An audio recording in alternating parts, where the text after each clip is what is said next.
O tabernáculo, literal e tipicamente.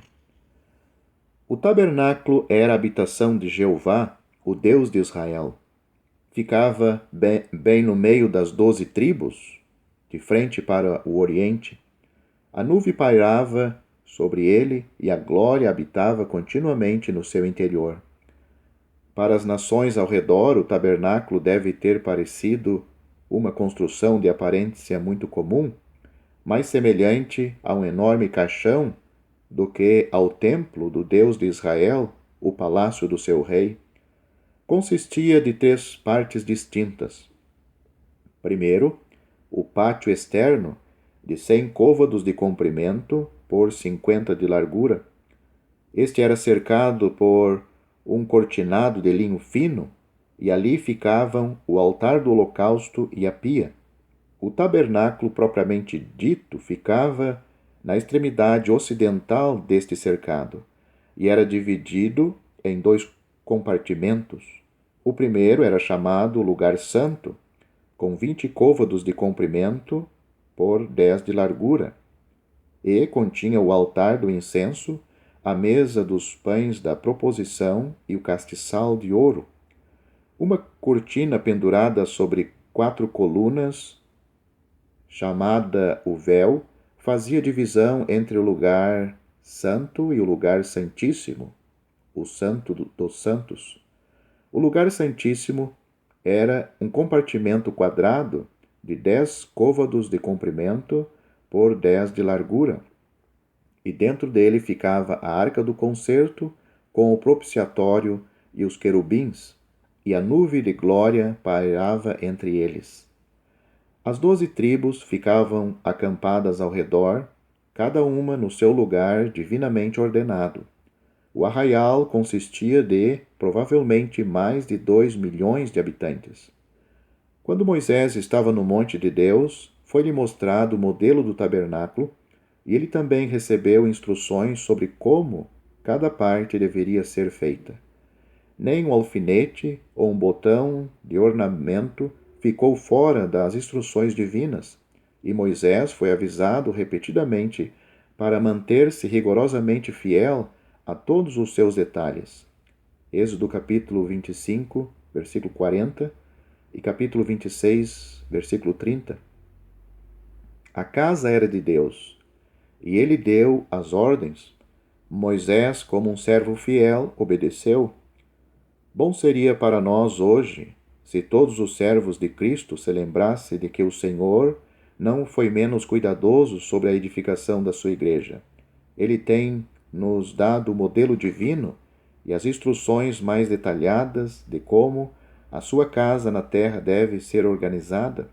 Veja 1 Coríntios e 1 Timóteo.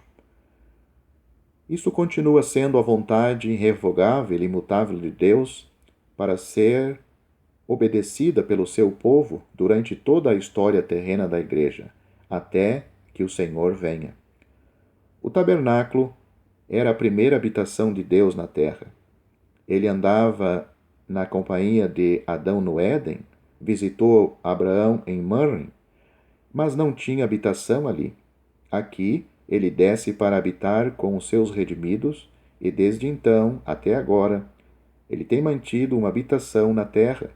Depois do tabernáculo veio o templo, 2 Crônicas capítulo 6, versículos 3 a 6.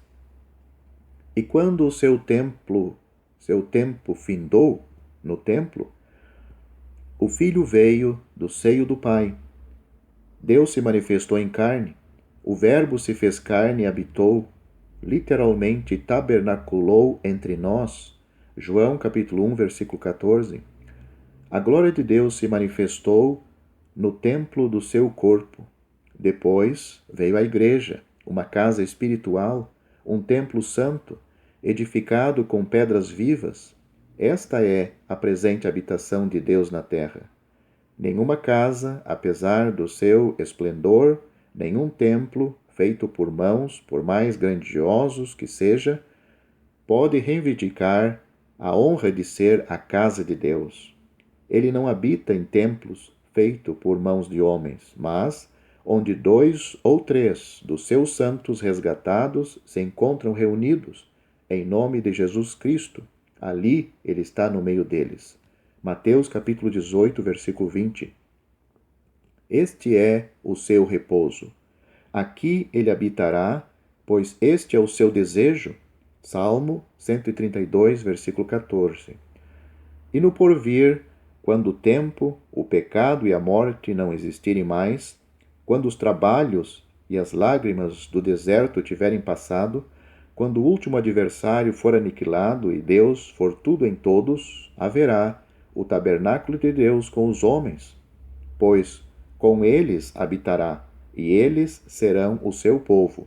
Apocalipse capítulo 21, versículo 3. Como tipo, o tabernáculo apontava para Cristo. No seu templo, tudo fala da sua glória. Salmo capítulo 29, versículo 9. Cristo é tudo. As glórias da sua pessoa e obra estão estampadas em cada parte dele, desde a arca do concerto, além do véu, até o menor pino e corda do seu pátio externo. Veremos isto mais claramente ao examinarmos cada uma das suas diversas partes. O tabernáculo é também uma figura da condição da Igreja de Deus no deserto, no mundo, mas não do mundo.